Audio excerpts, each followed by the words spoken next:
My dear students, once again you all are welcome to the class of stress physiology of field crafts. Our today's topic of discussion is basic concepts of plants under stresses. वैसे तो यह शुरू का topic है और already आप लोगों को जो है क्लास में भी और वैसे ऑनलाइन भी इस पर आपके साथ चर्चा की जा चुकी है। आपको जो है इसके बारे में बताया जा चुका है। फिर भी आज पावर पॉइंट प्रेजेंटेशन लेकर के मैं इस टॉपिक का फिर से आपके सामने उपस्थित हुआ हूँ और ये जो प्रेजेंटेशन मैंने तैयार किया है इस ढंग से तैयार किया है कि आपको जो है आसानी से समझ में आ सके। तो चलिए एक बार फिर से जो है इस टॉपिक पर हम लोग जो है निगाह डालें। Basic concepts of plants under stresses कहने का मतलब प्लांट्स के स्ट्रेस में होने का जो मूलभूत अवधारणा है उसको समझें। According to Levitt 1972, stress is any change in environmental conditions that might reduce or adversely change plants' growth and development. तो लेविट के अनुसार स्ट्रेस का मतलब है एनवायरमेंटल कंडीशन में वह चेंज या कोई भी चेंज जो उसके ग्रोथ और डेवलपमेंट को एडवर्सली प्रभावित करे, वह स्ट्रेस है। According to Jones 1989, adverse force or influence that tends to inhibit normal systems from functioning is known as stress.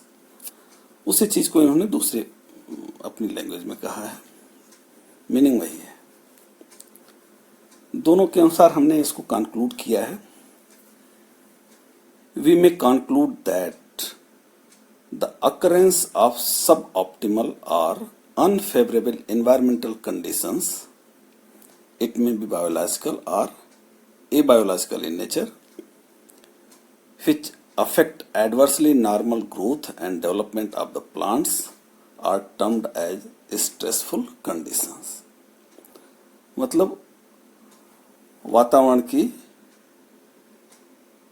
वह दशा जो कि प्लांट्स के वृद्धि विकास के लिए उपयुक्त नहीं है और यह बायोलॉजिकल नेचर की भी हो सकती है, एबायोलॉजिकल नेचर की भी हो सकती है। कहने का मतलब जैविक कारण से भी हो सकती है, अजैविक कारण से भी हो सकती है।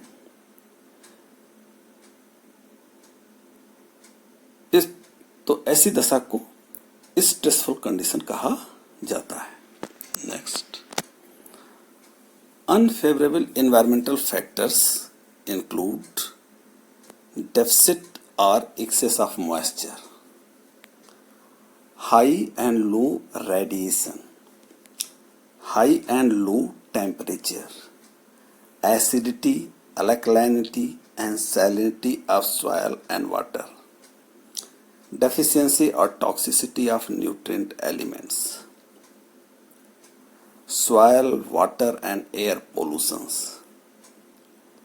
and incidence of insect pests and diseases। तो बड़े सिंपल वर्ड में समझाया हुआ है कि अनफेवरेबल एनवायरनमेंट या फैक्टर क्या है। Such type of unfavourable or stressful environmental factors are likely to affect the crop growth and development in terms of morphology. Morphology में क्या आता है? Size, shape and architecture of plant organs. Physiology इसमें आता है metabolic process, शरीर के भीतर चलने वाली, and yield of the crops. तो ये जो ऊपर बताया गया अनफेवरेबल एनवायरमेंटल फैक्टर्स वो किस चीज को प्रभावित करती हैं?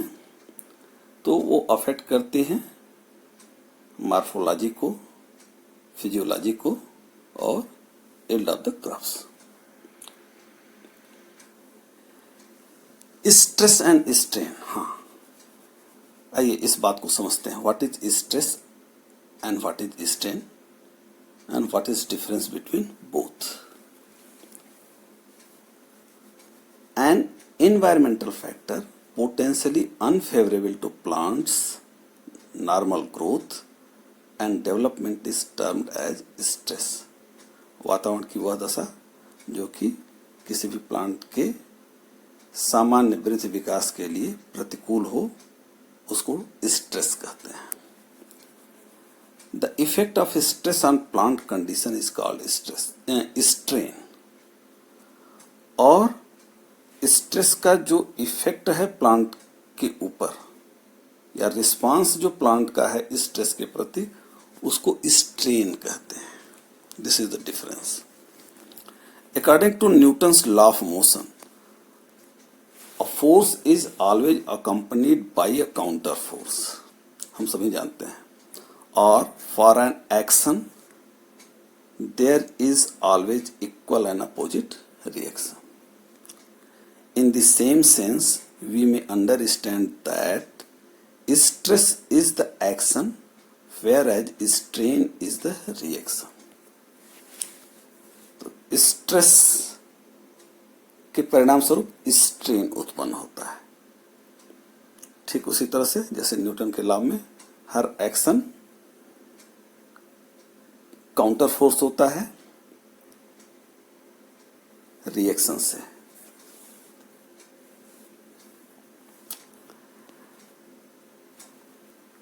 Or we may say that strain is the response of the plants to the stressful environmental factors।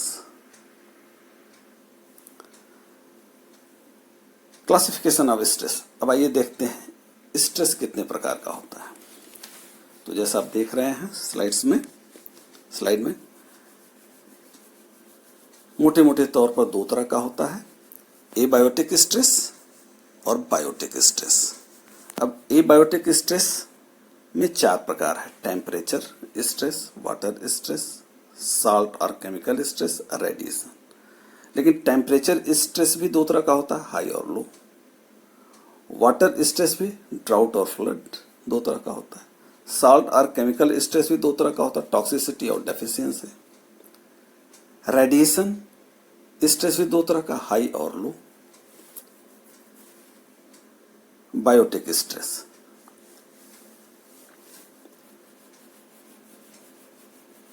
Biotic का मतलब जैविक कारणों से जो तनाव उत्पन्न होता है।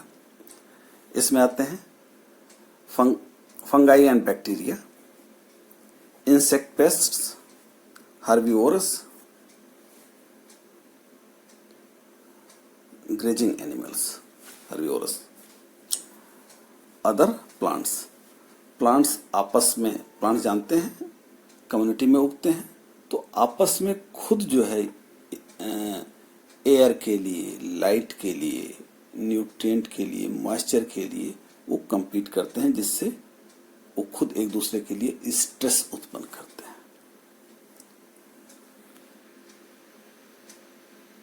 नेक्स्ट आइए देखते हैं flow chart of stress physiology. Stress physiology क्या है? तो सबसे ऊपर देखिए लिखा है एनवायरमेंटल स्ट्रेस। यह एबायोटिक हो सकता है और बायोटिक हो सकता है।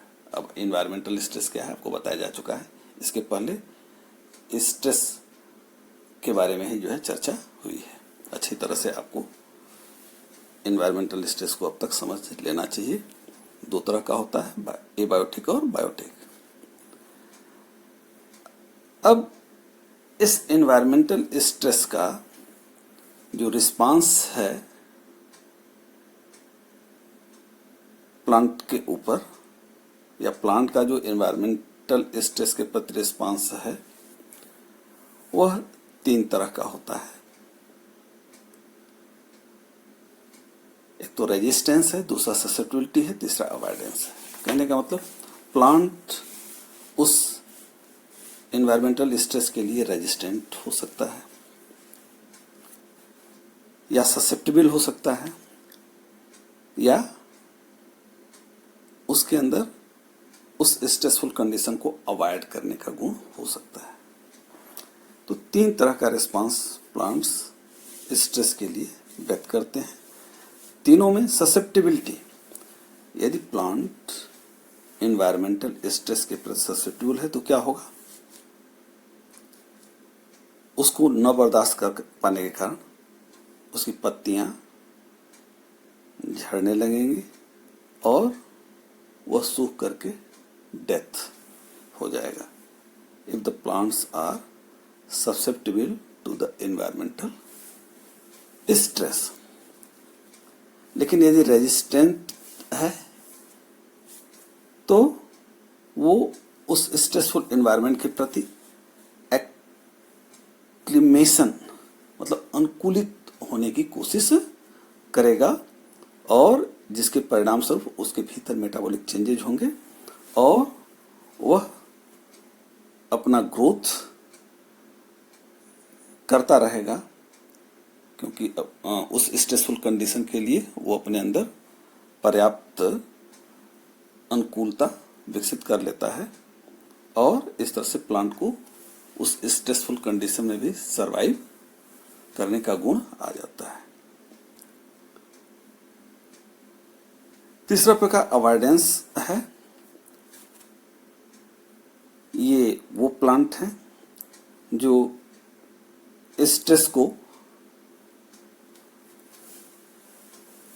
स्ट्रेस कंडीशन होते हुए भी ऑलरेडी ये एडाप्टेड प्लांट होते हैं, उनके अंदर उस स्ट्रेसफुल कंडीशन से बचने के लिए तमाम मैकेनिज्म होते हैं जिससे उस स्ट्रेसफुल कंडीशन का वो रियल अनुभव करते ही नहीं।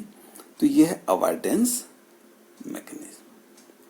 या एक अवॉइडेंस स्केपिंग के थ्रू भी होती है कि प्लांट बिना स्ट्रेसफुल कंडीशन को अनुभव किए हुए ही ड्यूरिंग फेवरेबल पीरियड वो अपना जो है लाइफ साइकिल पूरा कर लेता है।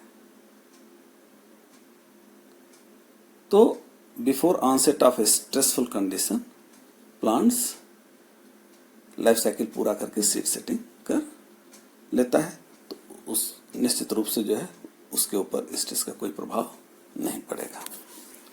यह भी एक प्रकार का अवॉइडेंस है, escaping. Next, response of plants to stress. Stress के प्रति प्लांट्स जो है किस तरह से रेस्पॉन्स करते हैं, तो आइए देखते हैं। जो बात मैंने पहले बताई है वही चीजें हैं यहाँ पर। On the basis of plants response to stress there are 3 types of plants. Plant का जो स्ट्रेस के प्रति रिस्पॉन्स है उसके आधार पर 3 तरह के प्लांट होते हैं। फर्स्ट, स्ट्रेस ससेप्टेबल प्लांट, वो प्लांट जो कि स्ट्रेस के प्रति संवेदनशील है और these plants can't survive in a stressful environment, ये survive नहीं कर सकते हैं। सेकेंड है stress escaping plant, these plants complete their life cycle in a short and less stressful periods or before the onset of stress, otherwise they may suffer injury if the stress was present during their growth period, for example ephemerals। ये stress escaping plant वो plant हैं जो कि short duration में ही अपनी life cycle पूरा कर लेते हैं और before the onset of stress वो सीड सेट कर चुके होते हैं। यदि ऐसा नहीं कर पाते तो ये भी जो है स्ट्रेसफुल कंडीशन में इंजरी हो सकती है और ये भी ससेप्टेबल प्लांट की तरह से जो है अनसर्वाइव कर सकते हैं। लेकिन चूंकि ये स्ट्रेसफुल कंडीशन के आने से पहले अपनी लाइफ साइकिल पूरा कर लेते हैं, इसलिए इनके ऊपर कोई प्रभाव ही नहीं पड़ता है स्ट्रेस का, और ऐसे प्लांट जाने जाते हैं स्ट्रेस एस्केपिंग प्लांट के रूप में, जैसे इफिमेरल्स। थर्ड कैटेगरी है स्ट्रेस रेजिस्टेंट प्लांट्स की, वे प्लांट जो स्ट्रेस से लड़ते हैं, न तो भागते हैं जैसे एस्केपिंग वाला है, और न ही उसमें कोलैप्स कर जाते हैं या मरते हैं। These plants are stress enduring, ये स्ट्रेस को बर्दाश्त करने वाले प्लांट हैं। On the basis of stress resistance mechanism, these plants are of two types. अब इनके स्ट्रेस रेजिस्टेंस मैकेनिज्म के आधार पर इनको दो प्रकार में बांटा गया है, stress avoidance plants and stress tolerant plants. आइए देखते हैं क्या होता है स्ट्रेस अवॉइडेंस और क्या होता है स्ट्रेस टॉलरेंस। ये अवॉइडेंस और टॉलरेंस दोनों जो है स्ट्रेस रेजिस्टेंस का गुण है, या दोनों स्ट्रेस रेजिस्टेंट प्लांट्स होते हैं। Difference between stress avoidance and stress tolerance, plants में become stress avoidant through adaptation. कह रहा है कि प्लांट जो है स्ट्रेस अवॉइडेंस का गुण उनमें आ सकता है या अवॉइडेंट हो सकते हैं। कैसे? एडॉप्ट, जो प्लांट किसी स्ट्रेसफुल कंडीशन के लिए मतलब एडॉप्ट कर जाते हैं। अब इनका यह गुण heritable modification to increase fitness, इनका जो एडाप्टेशन है वो हेरिटेबल होता है एक जनरेशन से दूसरे जनरेशन में, और वो उस कंडीशन के लिए फिट हो जाते हैं। For example CAM plants physiological adaptation to low H2O environment. आप जानते हैं क्रेसुलेशन एसिड मेटाबॉलिज्म वाले प्लांट्स ये फिजियोलॉजिकली एडाप्टेड होते हैं जहां पर पानी की कमी होती है ऐसी दशा के लिए, तो ये इस कैटेगरी में आते हैं स्ट्रेस अवॉइडेंट प्लांट्स। कहने का मतलब ये इस तरह से एडाप्टेड होते हैं कि स्ट्रेस का इनके ऊपर कोई प्रभाव ही नहीं पड़ता है। दूसरा है स्ट्रेस में प्लांट्स में become stress tolerance through acclimation, मतलब स्ट्रेस टॉलरेंट वो प्लांट हैं जो कि एडाप्टेड नहीं होते हैं, लेकिन स्ट्रेसफुल कंडीशन में उनको जो है अनुकूलन का गुण होता है। उनके अंदर मेटाबॉलिक, मॉर्फोलॉजिकल, फिजियोलॉजिकल तमाम जो है एडाप्टेशंस इस तरह के हो जाते हैं कि वो स्ट्रेसफुल कंडीशन को जो है टॉलरेट करने में सक्षम हो जाता है। एक्लिमेशन का मतलब है non heritable physiological and biochemical gene expression, मतलब ऐसा जीन एक्सप्रेशन जो कि हेरिटेबल ना हो, फिजियोलॉजिकल और बायोकेमिकल जीन एक्सप्रेशन जो कि हेरिटेबल एक जनरेशन से दूसरे जनरेशन में न जाने वाला हो, उसे कहते हैं एक्लिमेशन, जबकि एडाप्टेशन में वो हेरिटेबल होता है। For example cold hardy plants adapted to high H2O environment, जैसे CAM है लो H2O एनवायरमेंट के लिए, वो तो एडाप्टेड है, लेकिन ये एक्लिमेशन वाले हैं cold hardy plants to high H2O environment. पानी की अधिकता में जो है ये सरवाइव कर लेते हैं। तो पानी की अधिकता आप जानते ही हैं कि ये भी स्ट्रेसफुल कंडीशन है। तो कोल्ड हार्डी प्लांट्स में ऐसे एडाप्टेशन पाए जाते हैं। इस प्रकार ये एक्लिमेशन वाले प्लांट स्ट्रेस टॉलरेंट हुए और एडाप्टेशन वाले प्लांट स्ट्रेस अवॉइडेंट हुए। Differences in you stress and D stress, आइए देखें क्या होता है यू स्ट्रेस और क्या होता है डी स्ट्रेस, और दोनों में क्या अंतर है। Eustress, it is the positive and adaptive stress response triggered by the low dose of a stressor. कह रहा है कि यह पॉजिटिव और एडाप्टिव स्ट्रेस रिस्पॉन्स है प्लांट्स का, जो कि ट्रिगर्ड होता है low dose of stressor. Stressor कहते हैं स्ट्रेस फैक्टर को। During this following events takes place. अब इस यू स्ट्रेस के दौरान निम्नलिखित घटनाएं होती हैं, जिसमें है रीएडजस्टमेंट ऑफ मेटाबॉलिज्म, मेटाबॉलिज्म का स्ट्रेस के अनुसार जो है रीएडजस्टमेंट हो जाता है। Induction of repair and protection response, repair और प्रोटेक्शन रिस्पांस इंड्यूस हो जाते हैं, जिससे स्ट्रेस के कारण जो थोड़ा बहुत नुकसान होता है उसको वो रिपेयर कर देते हैं या भरपाई कर देते हैं उसका। Changes in gene expression, gene expression में परिवर्तन हो जाता है। Accumulation of phytochemical and antioxidants, ऐसे फाइटोकेमिकल और एंटीऑक्सीडेंट्स का अकुमुलेशन हो जाता है जो कि स्ट्रेस के परिणाम स्वरूप जो हार्मफुल इफेक्ट्स उत्पन्न होते हैं उसको नलिफाई कर देते हैं। मार्फोलॉजिकल एंड डेवलपमेंटल स्टेज, और प्लांट जो है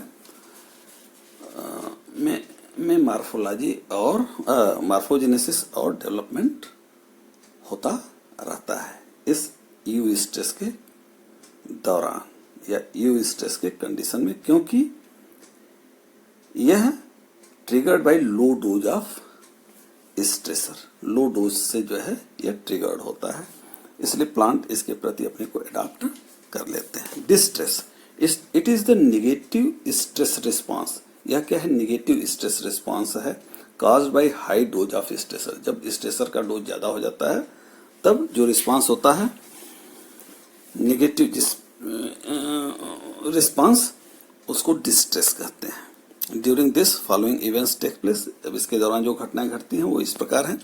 फिजियोलॉजिकल डिस्टेबलाइजेशन, पूरा फिजियोलॉजी जो है डिस्टेबलाइज हो जाता है। ऑक्सीडेटिव डैमेज हो जाता है, डीएनए डैमेज हो जाता है। इनएक्टिवेशन ऑफ फोटोसिंथेसिस इनएक्टिव या समाप्त हो जाता है।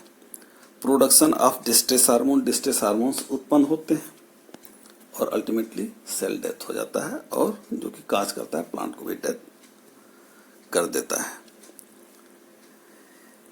In a natural environment with fluctuating stressors, plant will display mixture of distress and eustress। कह रहा है कि प्राकृतिक दशा में, वातावरण में स्ट्रेसर फ्लक्चुएट करते रहते हैं, इसलिए जो है डिस्ट्रेस और यू स्ट्रेस का मिक्स्ड प्रभाव प्लांट्स के ऊपर दिखाई पड़ता है। अब ये देखते हैं stages of response to stress. Stress का कौन कौन स्टेज है रिस्पांस का? There are 3 stages of response to stress. Stress के 3 स्टेजेस हैं रिस्पांस के। पहला रिसेप्शन, दूसरा ट्रांसडक्शन, तीसरा रेस्पॉन्स। तो रिसेप्शन जो स्टिमुलस है स्ट्रेस का, पहले वो रिसीव होता है रिसेप्शन के दौरान। अब ये रिसेप्शन आप जानते हैं कि प्लांट सेल सबसे पहले सेल वॉल से घिरी होती है, उसके बाद सेल मेम्ब्रेन होता है। तो सेल मेम्ब्रेन के अंदर ही ये रिसेप्टिव पार्टिकल या प्रोटीन्स पाए जाते हैं जो स्टिमुलस को रिसीव करते हैं, और रिसीव करके जो है फिर मेम्ब्रेन से होते हुए साइटोप्लाज्म में आते हैं, और इसी दौरान ट्रांसडक्शन इनका होता है। मतलब ये मैसेज जो है जो बाहर से स्टिमुलस लिया गया वो केमिकली ट्रांसफॉर्म्ड हो जाता है, और भीतर आकर के जो है उस मैसेज के अनुसार प्लांट सेल के अंदर साइटोप्लाज्म में रिस्पांस, केमिकल रिस्पांस जो है उत्पन्न होता है, जिसको कहते हैं एक्टिवेशन ऑफ सेलुलर रिस्पांस। तो इस तरह से रिसेप्शन जो कि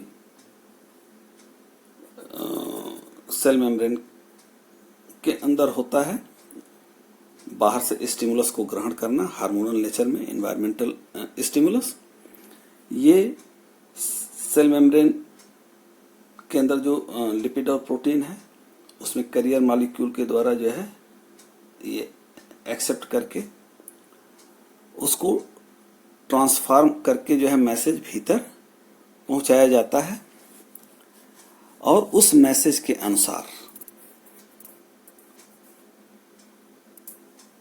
मतलब उस जो स्ट्रेस का स्टिमुलस है उसको जिस प्रकार से जो है सेल मेम्ब्रेन के अंदर ट्रांसफॉर्म किया गया भीतर सेल के साइटोप्लाज्म में उस के अनुसार रेस्पॉन्स जो है जनरेट होता है।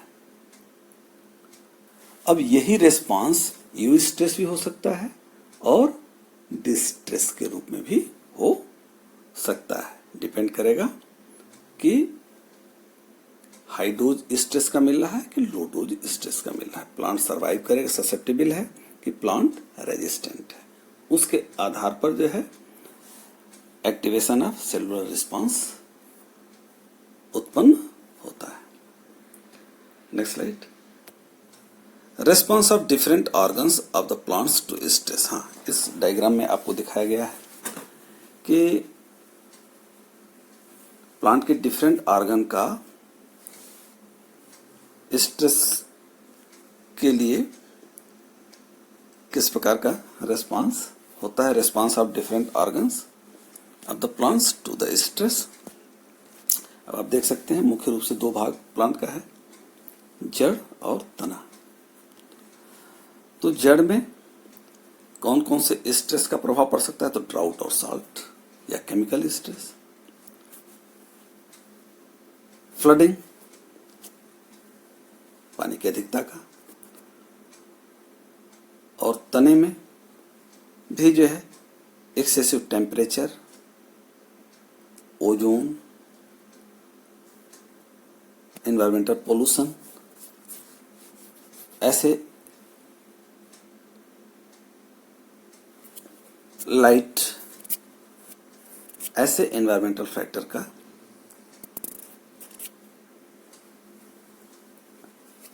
रेस्पॉन्स ये ऑर्गन जो है ग्रहण करता है। ग्रहण करने के बाद इनके सेल के भीतर ये जैसा इसके पहले वाले स्लाइड में बताया गया कि रिसेप्शन होता है स्ट्रेस का, फिर ट्रांसडक्शन होता है, अब फिर रेस्पॉन्स होता है। तो रिसेप्शन और ट्रांसडक्शन, रिसेप्शन तो बाहर से होगा, फिर ट्रांसडक्शन भीतर सेल मेम्ब्रेन में होता है। अब देखिए यहाँ पर सेल के भीतर क्या क्या हो रहा है। स्ट्रेस रिकॉग्निशन, स्ट्रेस का रिकॉग्निशन हो रहा है, फिर सिग्नल ट्रांसडक्शन हो रहा है, उसको रिकॉग्नाइज करके ट्रांसफॉर्म हो रहा है। कहाँ पर, अब आप देखिए ये न्यूक्लियस के भीतर डीएनए का बना हुआ डायग्राम, उसके भीतर, और उसके अनुसार जो है ऑल्टर्ड सेलुलर मेटाबॉलिज्म, क्योंकि अब आप देख रहे हैं डीएनए से आरएनए बन रहा है। अब ये आरएनए जो बन रहा है उस सिग्नल के अनुसार बन रहा है जो सिग्नल ट्रांसडक्शन हो रहा है। मतलब अब इस स्ट्रेसफुल कंडीशन में प्लांट्स को बचाने के लिए किन चीजों की जरूरत होगी, कैसे रसायन की जरूरत होगी, वो उस प्रकार के रसायन का जो है निर्माण इसके भीतर होता है। वो मैसेज जो है पहुंचता है डीएनए तक, और डीएनए में जाकर के फिर उसका जो है रिएक्शन के परिणाम स्वरूप ऑल्टर्ड सेलुलर अब सेलुलर मेटाबॉलिज्म में अल्टरेशन हो जाता है, और यह Altered cellular metabolism physiological and developmental changes उत्पन्न करता है। प्लांट के जड़ में भी, प्लांट के तने में भी। तो ये है response cycle, response of different organs of the plants to the stress.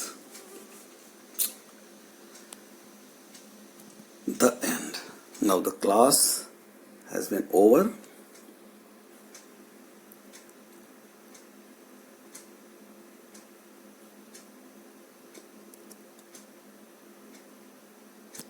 If anything you have to ask, please ask. Class is open for question and answer.